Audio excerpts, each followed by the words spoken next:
de Alexandria, que inventava objetos mágicos, somente pela diversão e pelo fascínio de criar coisas que não existiam anteriormente. Os robôs de Leonardo são cópias de invenções feitas há 1000 anos, durante a Revolução Científica Grega em Alexandria. O engenheiro do primeiro século, Heron, escreve um livro sobre um templo mágico que tinha portas que se abriam quando acendiam fogo.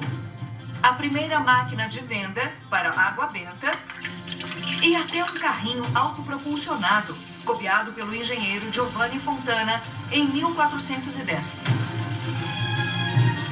A Idade de Ouro Islâmica no 12º século preserva e avança a cidade de Alexandria. O inventor e engenheiro Ibn al-Jazari atualiza o projeto de Heron com tecnologias indianas e chinesas descobertas com a propagação do Islã. Seus mecanismos engenhosos e autômatos usavam dispositivos controláveis, como aqueles do carro de Leonardo. Trabalhos científicos árabes avançados sobre mecânica, astronomia, matemática e ótica se espalham pela Europa através da Espanha muçulmana ou através de agentes Medici enviados para a Pérsia e Síria em busca de manuscritos. Leonardo tinha se referido ao livro de ótica de Al-Hazem. Ele é um cara que tinha ouvido 2 explicações teóricas e filosóficas sobre o tema da visão. E o que ele fez foi realizar experiências para analisar a maneira como ele achava que enxergávamos e desenvolveu o que chamamos de sala escura ou caixa escura, que depois veio a se tornar a câmara Pignoli. E hoje nos referimos a ela como câmara escura.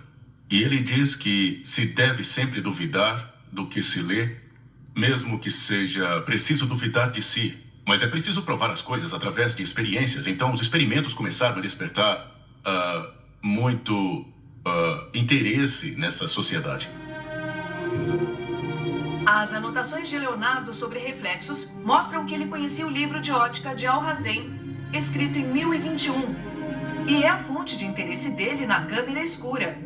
Um modelo dos olhos, onde o pequeno buraco faz papel da lente, projetando um exterior iluminado do lado de uma parede para uma sala escura.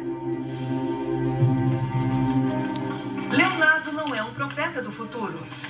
Ele descobre um passado distante, onde uma tecnologia muito mais avançada existe e é perdida para o Ocidente com a queda de Roma.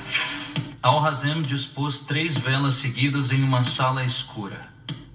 Ele coloca uma tela com... Certamente foi muito influenciado pelos estudiosos árabes. Seu método experimental, o método empírico, de alguma forma surge depois dele ler esses textos, porque os estudiosos árabes não eram amarrados pela doutrina religiosa. O Islã dava a eles liberdade total para estudar a ciência, a filosofia e as reinterpretações deles de Aristóteles. Ao reinventar uma tecnologia antiga, Leonardo também reinventa uma maneira de testar o mundo cientificamente, perdida durante séculos: a experiência.